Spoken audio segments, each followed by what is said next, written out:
அதாவது ரசூலுல்லாஹ் என்ன செய்கிறாங்கன்னு கேட்டால், ஒரு ஹதீஸில் சொல்கிறாங்க, அந்த ஹதீஸை பற்றி தான் ஒரு கேள்வி கேட்குறாரு. அதாவது லா துக்தலு நஃப்சுன் ருல்மன், அநியாயமாக ஒரு உயிர் கொல்லப்படும் என்று சொன்னால், இல்லா கான அலபுனி ஆதமல் அவ்வளி கிஃபுலும் இந்த மிகா, ஆதமுடைய முதல் மகனுக்கு அந்த இரத்தத்தில் ஒரு பங்கு உண்டு.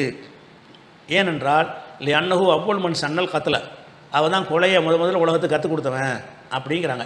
இப்போ உலகத்தில் எங்கெல்லாம் கொலை நடக்கிறதோ அநியாயமாக, அந்த கொலையில் ஆதமுடைய ஒரு மகனுக்கும் பங்கு இருக்கிறது.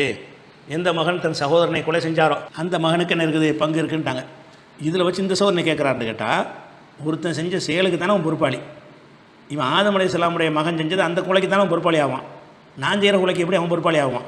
அப்போ ஒருவர் சுமையை ஒருவர் சுமக்க மாட்டாருங்கிற இஸ்லாமிய அடிப்படைக்கு மாற்றமாக இருக்கிறது. அப்படி தானான்னு கேட்குறாரு. இந்த ஹதீஸ் புகாரில் 3335 ஹதீஸில் இருக்கிறது. மாற்றமாக இருக்கிறாருன்னு சொன்னாலும் அல்ல, இது மாற்றம் கிடையாது. ஏன்னு கேட்டால், ஆதம் அலைஹிஸ்ஸலாமுடைய மகனுக்கு அவன் செஞ்ச கொலைக்கு தான் தண்டனை கொடுக்கப்படுகிறது. ஆனால் அவன் 2 தப்பு செய்கிறான்.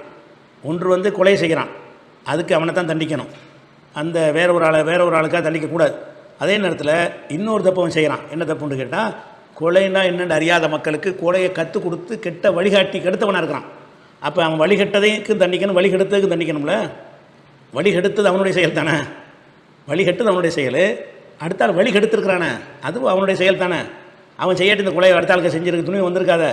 அப்போ பிறரை ஒரு மனிதன் 2 தப்பு செஞ்சிருந்தானே, ஆனால் வழிகெட்டால் வழிகேட்டுக்குரிய தண்டனை, வழிகெடுத்தால் நீ வழிகெடுத்ததுக்கு ஒரு தண்டனை உனக்கு இருக்கிறது. வழிகெடுத்தல் என்பது அடுத்த ஒரு சுமையில் ஓஞ்சமாக தான். அது நீ தான் வழிகெடுத்த, நீ கொலை செஞ்சது உன் செயலாக இருக்கலாம். நீ அடுத்த இந்த மாதிரி நீ செய்யலான்ட்டு மெசேஜ் வைக்கிறது அடங்கி இருக்கிறது. இந்த மாதிரி உன் மேலே ஏதாவது கோவம் வந்துச்சுன்னு சொன்னால், நான் போட்டு தள்ள மாதிரி நீ போட்டு தள்ளு அப்படிங்கிற ஒரு விஷயத்தை நேரடியாக நீ சொல்லாவிட்டாலும் அந்த நிகழ்வுக்குள்ளே அந்த கருத்து அடங்கி இருக்கிறது. அப்போ அடுத்தவனே வழிகெடுக்கிற அந்த அடிப்படையில் என்ன செய்யுதுன்னு ஆதம் அலைஹிஸ்ஸலாமுடைய மகனுக்கு ஏன் தண்டனை கொடுக்கப்படுதுன்னா, ரசூலுல்லாஹ் காரணத்தை அதில் சொல்லி போகிறாங்க இல்லையா. அன்னஹு அவ்வளவு மண் சன்னல் கத்தலை, கொலையை உலகத்துக்கு கற்றுக் கொடுத்து வழிகாட்டி வந்தாங்கிறாங்க. வழிகாட்டியாக நம்ம இருந்தோம்னா தண்டிக்கப்படுவோமா இல்லையா? இப்போ ஒரு ஊரில் பிதஅத்துனா என்னென்ன தெரியாது. ஒரு குறிப்பாக ஒரு மௌலுதுன்னு ஒன்று இருக்குது, உலகத்தில் இல்லை. நான் தான் முதல்ல மௌலுதுன்னு ஓதி உங்களையெல்லாம் கெடுத்து விட்டு நான் போயிட்டேன். எனக்கு மௌலுது ஓதின தப்பு மட்டும் கிடைக்காதுங்க, 3 பேரையும் ஓத வச்சிருக்கிறவங்களை கெடுத்து அதுவும் கிடைக்குமா இல்லையா? அப்போ ஒரு மனிதன் வழிகெடுத்தல் என்பது அவன் சும்மா தான், அது அடுத்த வருஷமே கிடையாது.